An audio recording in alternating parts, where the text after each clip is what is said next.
Hello friends, I am Amit. इस video में हम ईश्वर के अस्तित्व से संबंधित ऑन्टोलॉजिकल आर्गुमेंट को डिस्कस करने वाले हैं। लेकिन ऑन्टोलॉजिकल आर्गुमेंट को डिस्कस करने से पहले हमें थोड़ी बैकग्राउंड की ज़रूरत पड़ेगी, तो हम बैकग्राउंड को थोड़ा सा डिस्कस कर लेते हैं। There are two types of argument regarding the existence of God. They can be classified in two types. एक है डिडक्टिव आर्गुमेंट और दूसरे होते इंडक्टिव आर्गुमेंट। अब ये डिडक्टिव आर्गुमेंट क्या होते हैं? डिडक्टिव आर्गुमेंट मैथमेटिक्स में पाए जाते हैं। इन आर्गुमेंट में हम एक कंसेप्ट बनाते हैं और उस कंसेप्ट के माध्यम से हम गॉड के एग्जिस्टेंस को प्रूव करते हैं। जैसे मान लीजिए कि आपने मैन का कॉन्सेप्ट बनाया, मैन मतलब व्यक्ति, पुरुष, ठीक। अब यह ह्यूमन बीइंग का कॉन्सेप्ट बनाया, तो ह्यूमन बीइंग के कॉन्सेप्ट में मॉर्टेलिटी छिपी हुई है। तो जब मैं ये कहता हूँ कि all human beings are mortal और ऑल मेन आर मॉर्टल, तो इसमें मॉर्टेलिटी हमने डिड्यूस की है, किससे? मेन के कंसेप्ट से।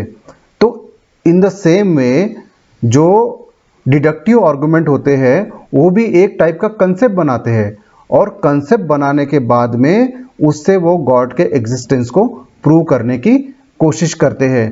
तो ऑन्टोलॉजिकल आर्गुमेंट है वो इसी टाइप का एक डिडक्टिव आर्गुमेंट है। एक दूसरा एग्जांपल हम ये भी ले सकते हैं, जैसे कि ट्रायंगल। अब जैसे हमने ट्रायंगल का कंसेप्ट बनाया, तो उस ट्रायंगल में ये बात छिपी हुई है कि उसके सभी कोणों का योग 180 अंश होगा। The sum of all the angles of triangle is equal to 180 degree. दूसरा एक और एग्जाम्पल, जैसे माउंटेन का जो कंसेप्ट है उसमें वैली का कंसेप्ट छुपा हुआ है। जैसे मैं माउंटेन बना बोलता हूँ, उसके साथ वैली चिपक के आती है। तो ये एग्जाम्पल थे कुछ डिडक्टिव आर्गुमेंट के। तो ये आर्गुमेंट रीजन बेस्ड होते हैं और इनका एक्सपीरियंस से कोई लेना देना नहीं होता है, ठीक। अप्रियोरी या रीजनिंग बेस्ड होने के कारण ये जो आर्गुमेंट है ये हर समय सही होते हैं। मतलब अगर 2 + 2 = 4 ये 2000 साल पहले अगर सही था तो आज भी सही है, और आज से आने वाले 1000 साल बाद भी वो सही होगा। 2 और 2 कभी 5 नहीं हो सकता, ठीक।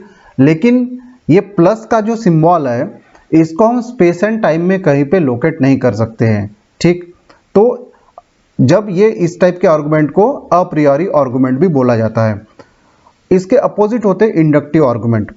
इंडक्टिव आर्गुमेंट वो होते हैं जो एक्सपीरियंस बेस्ड होते हैं, इनको अपोस्टेरियोरी आर्गुमेंट्स बोला जाता है, ठीक। जैसे कि हम साइंटिफिक मेथड है, साइंटिफिक मेथड पूरी इंडक्टिव मेथड है। जैसे आजकल वैक्सीन का काफ़ी चलन है, तो वैक्सीन का जो ट्रायल होता है वो कुछ लोगों पर ही किया जाता है, और कुछ लोगों पर ट्रायल करने के बाद ये एज्यूम किया जाता है कि ये वैक्सीन सभी लोगों पर काम करेगी, ठीक।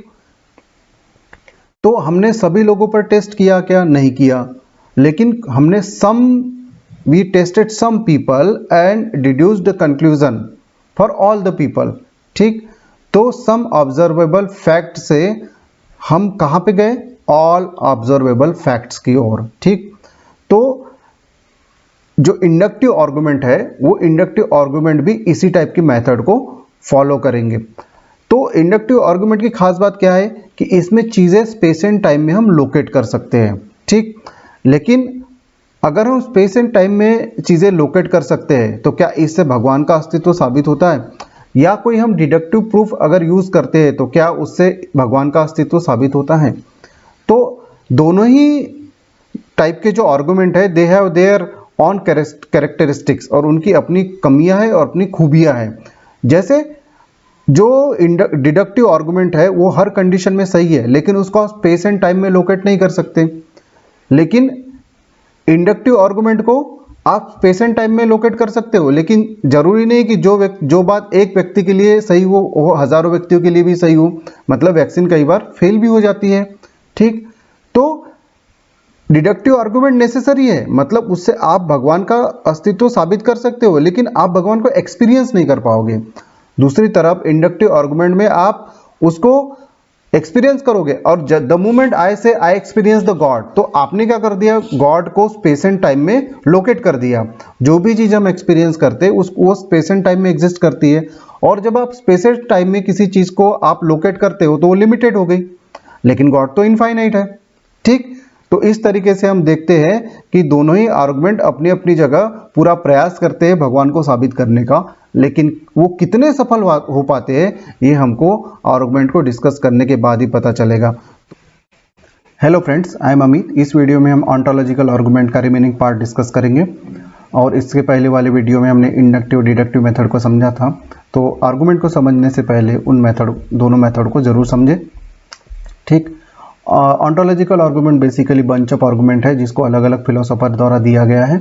इनमें से सबसे प्रोमिनेंट फिलोसोफर सेंट एंसेल्म है, जिनके बारे में हम डिस्कस करने वाले हैं अभी, और आने वाले वीडियोस में हम दूसरे फिलोसोफर्स को भी डिस्कस करेंगे। तो जैसा कि हमने डिडक्टिव मेथड में समझा था कि सबसे पहले हम गॉड का एक कंसेप्ट बनाएंगे और उस कंसेप्ट से हम गॉड के एग्जिस्टेंस को प्रूव करेंगे। ठीक, तो सेंट एंसेल्म कैसे डिफाइन करते हैं गॉड को? सेंट एंसेल्म बोलते हैं कि God is something then which nothing greater can be conceived. Conceived मतलब होता है थॉट, जिसके गॉड कोई ऐसी चीज है जिससे ऊपर महानतम चीज हम सोच ही नहीं सकते हैं। ठीक है, तो अब एंसेल्म आर्गुमेंट कर रहे हैं, तो देखिए कैसे आर्गुमेंट करते हो। एंसेल्म कहते हैं कि मूर्ख कहता है कि वो ईश्वर को नहीं जानता, लेकिन वही मूर्ख जब वो ये सुनता है कि God is something then which nothing greater can be conceived, तो वो इस स्टेटमेंट को समझता है कि भगवान वो चीज है जिससे बढ़कर कोई दूसरी चीज हम नहीं सोच सकते हैं अपने दिमाग में। जब मूर्ख ये चीज समझता है तो इसका मतलब गॉड उसके थॉट में एग्जिस्ट करता है, गॉड उसकी अंडरस्टैंडिंग में एग्जिस्ट करता है। कैसे? मैं आपको एग्जांपल देता हूँ। मान के चलिए स्क्वायर सर्कल। अब आप स्क्वायर सर्कल से कुछ समझ पा रहे हैं क्या? नहीं समझ पा रहे हैं। तो अगर आप स्क्वायर सर्कल से कुछ नहीं समझ पा रहे हैं तो इसका मतलब वो चीज आपके थॉट में एग्जिस्ट नहीं करती है।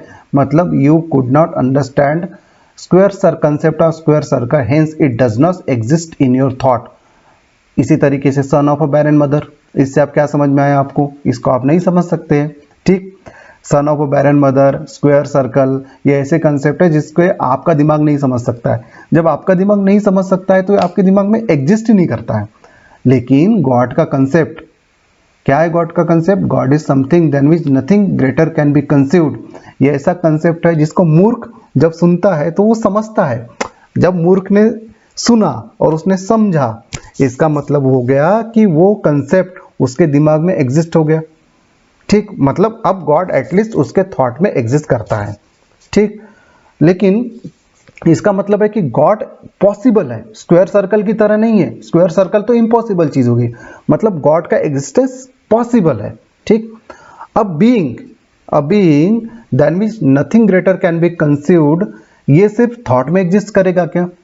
ये सिर्फ थॉट में एग्जिस्ट नहीं कर सकता, क्योंकि एंसेल्म बताते हैं कि अगर कोई ऐसा बीइंग है जो थॉट में भी एग्जिस्ट करता है और रियलिटी में भी एग्जिस्ट करता है, तो वो इस बीइंग से ज्यादा महान होगा। ठीक है, मतलब अगर कोई ऐसा बीइंग है जो अंडरस्टैंडिंग में भी है और रियलिटी में भी है, मतलब ऐसा हम सोच सकते हैं कि वो अंडरस्टैंडिंग में भी है और रियलिटी में भी है, तो वो उससे महान होगा। किससे? जो सिर्फ थॉट में है। लेकिन हमने डिफाइन क्या किया? हमने डिफाइन कर दिया कि something then which nothing greater can be thought. जब हमने ये डिफाइन कर दिया तो इससे हम ये डिड्यूस करते हैं कि something then which nothing greater can be thought, मतलब इसको बोलेंगे ये गॉड ही भी है। गॉड की डेफिनेशन है, मतलब God can not be exist only in understanding. To be greater और to be greatest, God must exist in reality as well as in understanding. ठीक, और इसका मतलब होता है कि something then which nothing greater can be conceived, ये being है, जो ये एंटिटी है, ये थॉट में ही नहीं, ये रियलिटी में भी एग्जिस्ट करती है। इसलिए एंसेल्म बोलते हैं कि गॉड एग्जिस्ट करता है। ठीक, आगे एंसेल्म आर्ग्यू करते हैं कि चलिए मान लेते हैं कि गॉड एग्जिस्ट नहीं करता है, मतलब रियलिटी में एग्जिस्ट नहीं करता है। ये जो बीइंग है ये सिर्फ थॉट में एग्जिस्ट करता है। कौन सा being? Being than which nothing greater can be thought या कंसीव्ड। तो अब एक मेथड का सहारा एंसेल्म ले रहे हैं, उसको बोलते हैं रिडक्टो एड एब्सर्डम। मतलब जो हमको प्रूव करना है उसको हम गलत मानेंगे। ठीक, जैसे हमको मैन की मॉर्टेलिटी प्रूव करनी है तो हम क्या मान लेंगे कि मैन इमॉर्टल है। ठीक, हमने जो प्रूव करना था उसको हमने उसका उल्टा मान लिया। अब जब हमने उल्टा मान लिया तो क्या हुआ कि हमारा जो थॉट है या हमने जो माना है वो प्रैक्टिकल एक्सपीरियंस के साथ कॉन्ट्राडिक्ट कर रहा। ठीक, तो जब हम देखते हैं कि मेन जो है वो मरते हैं दुनिया में, ठीक है, रोज की मैयतें हो रही है, तो इसका मतलब हो गया कि हमने जो माना था वो गलत है, इसलिए मेन आर मॉर्टल।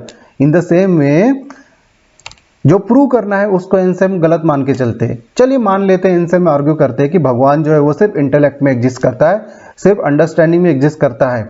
ठीक है, तो जो ये अंडरस्टैंडिंग वाला जो पर्सन है जिसको हम गॉड बोल रहे हैं वो बेटर हो सकता है। बेटर हो सकता है मतलब ग्रेटर हो सकता है। कैसे ग्रेटर हो सकता है?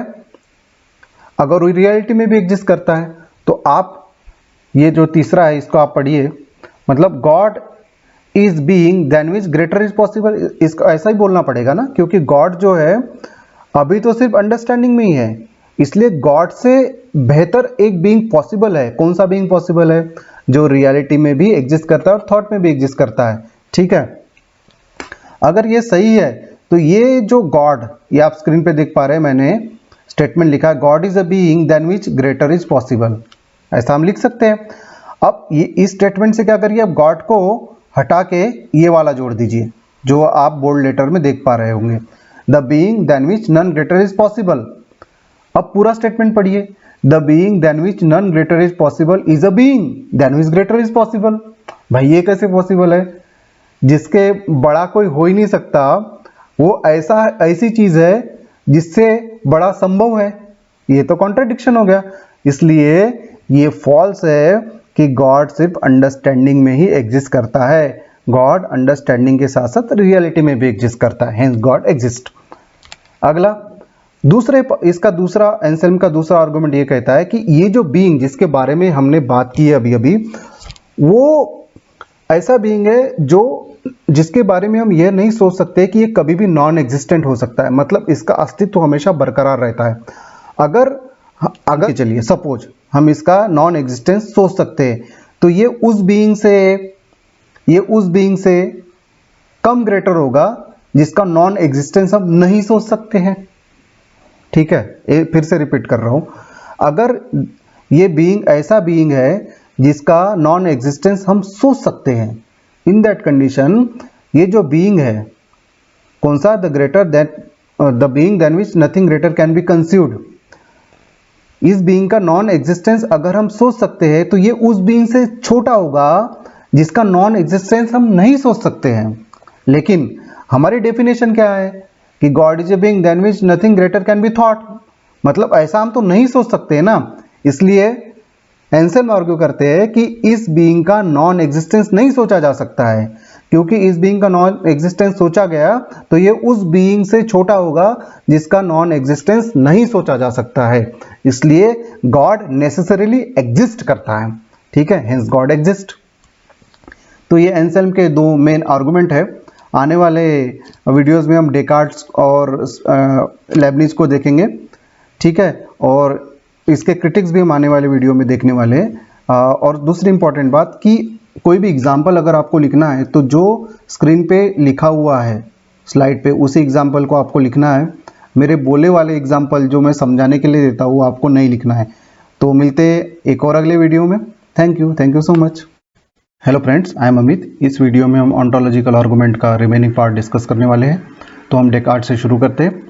तो Descartes method of doubt apply करते हैं और मेथड ऑफ डाउट अप्लाई करने के बाद एक कंक्लूजन पे पहुंचते हैं कि I think therefore I am, मतलब उनका कहना है कि वो हर चीज़ पर डाउट कर सकते हैं लेकिन वो इस बात पर डाउट नहीं कर सकते कि वो डाउट कर रहे हैं। मतलब प्रोसेस ऑफ डाउट करने की प्रक्रिया, डाउट पर डाउट नहीं किया जा सकता, मतलब दैट इज बियॉन्ड डाउट। ठीक, तो इसी को बोलते हैं वो कॉग्निटिव ergo sum। और वो बोलते हैं कि I think therefore I exist, मतलब मैं सोचता हूँ, मैं डाउट कर सकता हूँ, मैं डाउट कर रहा हूँ इसलिए मैं सोच पा रहा हूँ, और मैं सोच पा रहा हूँ इसलिए मैं एग्जिस्ट करता हूँ। तो वो अपने कॉग्निटिव के अस्तित्व को वो प्रूव करते हैं। ठीक, मेथड ऑफ डाउट के माध्यम से। अब मेथड ऑफ डाउट में क्या क्या सही चीजें हैं और क्या क्या गलत चीजें हैं। तो ट्रूथफुलनेस का क्राइटेरिया क्या रखते हैं वो ट्रूथफुलनेस का क्राइटेरिया रखते हैं कि what is clear and distinct in the mind is true. Okay, the idea of anything that is clearly and distinctly given in the mind is true. Okay, तो अगर जो भी चीज क्लियर एंड डिस्टिंक्ट है mind में वो true है, तो माइंड में किस चीज का आइडिया एकदम क्लियरली और डिस्टिंक्टली दिया गया है। तो डेकार्ट बताते हैं कि माइंड में एक परफेक्ट गॉड का आइडिया है जो एकदम क्लियर और डिस्टिंक्ट है। ठीक है, अब परफेक्ट गॉड मतलब क्या होता है? परफेक्ट गॉड मतलब सारी विशेषताएं उसमें रहेगी, वो ऑमनीसेंट होगा, ऑमनीपोटेंट होगा, सब चीज उसमें रहेगी। ठीक है, और वो चूंकि परफेक्ट गॉड है इसलिए उसमें एग्जिस्टेंस की भी कैरेक्टरिस्टिक्स रहेगी। अगर हम ये कहते हैं कि गॉड परफेक्ट है और दूसरी तरफ से हम ये कहते हैं, डेकार्ट आर्ग्यू करते हैं कि एक तरफ हम कह रहे हैं कि गॉड परफेक्ट है और दूसरी तरफ हम ये बोल रहे हैं कि वो एग्जिस्ट नहीं करता है, तो एग्जिस्टेंस भी एक टाइप का परफेक्शन है। ठीक है, एग्जिस्टेंस भी एक टाइप का परफेक्शन है, इसलिए बिना एग्जिस्टेंस के कोई परफेक्ट गॉड एग्जिस्ट ही नहीं कर सकता। इसलिए अगर मेरे माइंड में परफेक्ट गॉड का आइडिया है, मेरे माइंड में मतलब डेकार्ट के माइंड में यदि परफेक्ट गॉड का आइडिया है तो इसका मतलब गॉड नेसेसरीली एग्जिस्ट करता है, क्योंकि एग्जिस्टेंस भी एक टाइप का परफेक्शन है। एग्जाम्पल देते हुए डेकार्ट कहते हैं कि जिस तरह माउंटेन और वैली के आइडियाज को एक दूसरे से सेपरेट नहीं किया जा सकता, या फिर जिस तरीके से ट्राइंगल बोलते हैं और ट्राइंगल बोलने के बाद में the sum of all the angles of triangle is equal to 2 right angles, तो ये दोनों चीजें एक दूसरे से सेपरेट नहीं की जा सकती। क्या? तीनों कोणों का एक 180 बराबर 2 समकोणों का योग, तो एक दूसरे से एकदम चिपके हुए हैं, जुड़े हुए हैं। उसी तरह गॉड, परफेक्ट गॉड का आइडिया और उसका परफेक्शन एक दूसरे से जुड़े हुए हैं, हेंस गॉड एग्जिस्ट। तो ये थे डेकार्ट। अब हम बढ़ते हैं लेबनिज की ओर। एग्जाम्पल आप देख सकते हैं स्लाइड में। लेबनिज का दूसरा वर्जन है, उन्होंने मोनेडोलॉजी के माध्यम से गॉड के एग्जिस्टेंस को प्रूव करने की कोशिश की है। अब ये मोनाड्स क्या होते हैं? आपको स्पिनोजा का सब्सटेंस याद होगा। स्पिनोजा ने कहा था सब्सटेंस मतलब which is in itself and which is for itself, the existence of substance does not depend on any other thing. ठीक, मतलब सब्सटेंस सेल्फ कॉज्ड है। ठीक है, कासा सुई जिसको उन्होंने नाम दिया, इनडिटर्मिनेट है। ठीक है, इंडिपेंडेंट है। ठीक, और शंकराचार्य की भाषा में कहे तो नेति नेति, नॉट दिस नॉट दिस।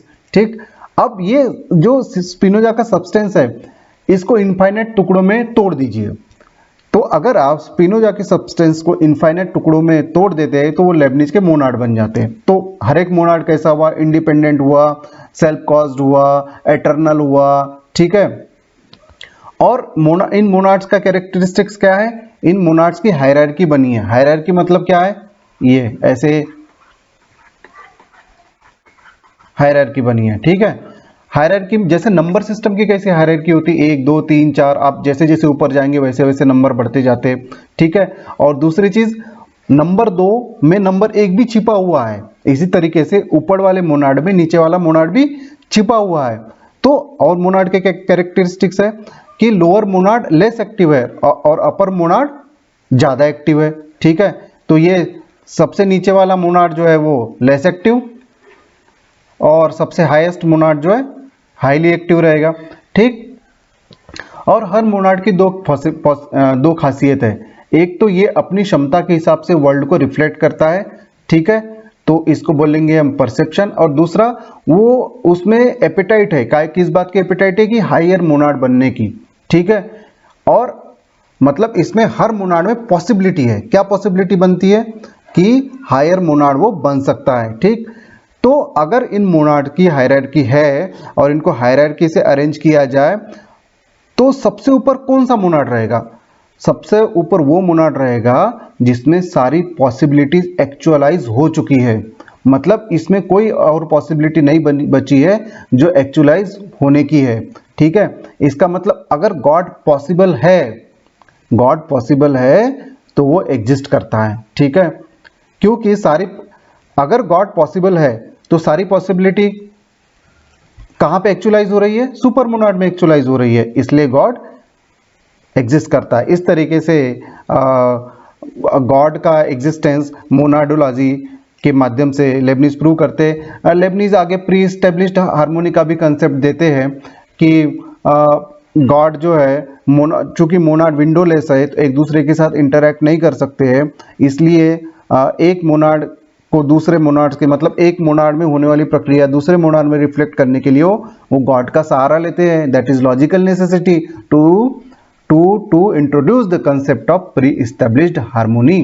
ठीक है, तो इस माध्यम से हायरार्की ऑफ मोनाड्स और पॉसिबिलिटी के माध्यम से लेबनिज जो है वो ऑन्टोलॉजिकल आर्गुमेंट देते हैं और बोलते हैं कि हेंस गॉड एग्जिस्ट। तो इन्होंने डेकार्ट ने क्या किया, एक परफेक्ट गॉड का आइडिया बनाया, और जो लेबनिज है उसने सब्सटेंस माना है। किसको सब्सटेंस माना है? मोनाड को। और मोनाड के माध्यम से ही उन्होंने क्या कर दिया है, गॉड को प्रूव करने की कोशिश की है। अब अगले फिलोसोफर की ओर चलते हैं।